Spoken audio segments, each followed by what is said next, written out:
आजच्या या पत्रकार परिषदेमध्ये मुदत संपलेल्या स्थानिक स्वराज्य संस्थांच्या निवडणुका 31 जानेवारी 2026 अखेरपर्यंत घेण्याचे नियोजन आणि त्या दृष्टीने केलेली कार्यवाही यासाठी आजची पत्रकार परिषद इथे आयोजित केलेली आहे।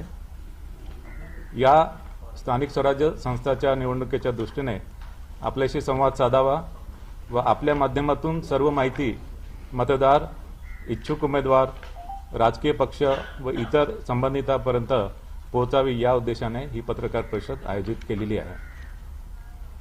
विशेष करून मला आपल्याला सांगावंसं वाटतं की ही पत्रकार परिषद विशेषतः राज्यातील महानगरपालिकांच्या सार्वत्रिक निवडणुकांसंदर्भात आज मी इथे संवाद आपल्याशी साधणार आहे।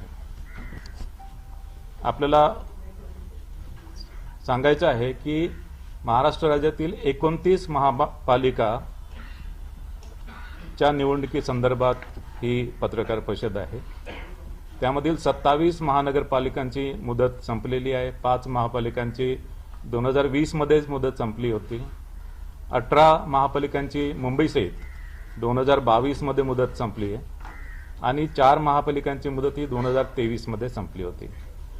जालना आणि इचलकरंजी या 2 नवनिर्मित महापालिका आहेत आणि त्यांच्या संदर्भात पण आज मी माहिती सांगणार आहे।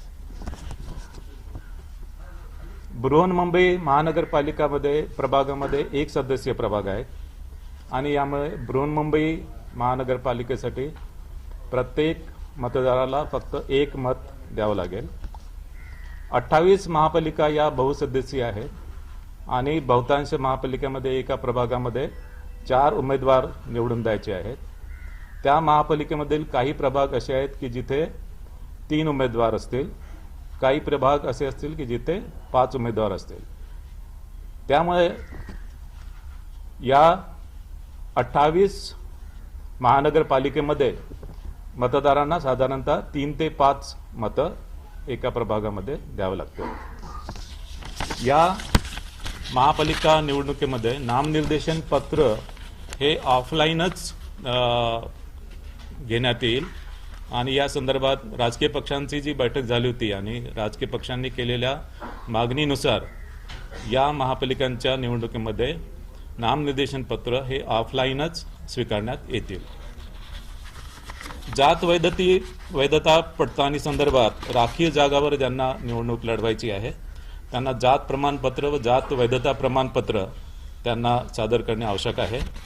मात्र जात वैधता प्रमाणपत्रासाठी सादर केलेल्या अर्जाची सत्यप्रत किंवा अन्य कोणताही पुरावा त्यांनी दिला तरी तो एक्सेप्ट केला जाईल।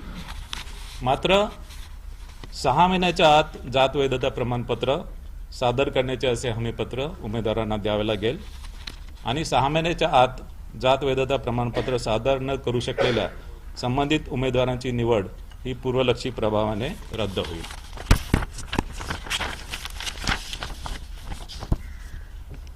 या निवडणुकीमध्ये एकूण मतदार हे 3,48,78,017 असणार आहे।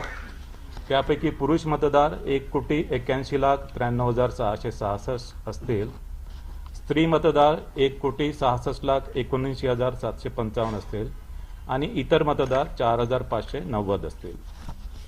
या निवडणुकीमध्ये 39,147 इतके मतदान केंद्र निश्चित करण्यात आलेले आहे।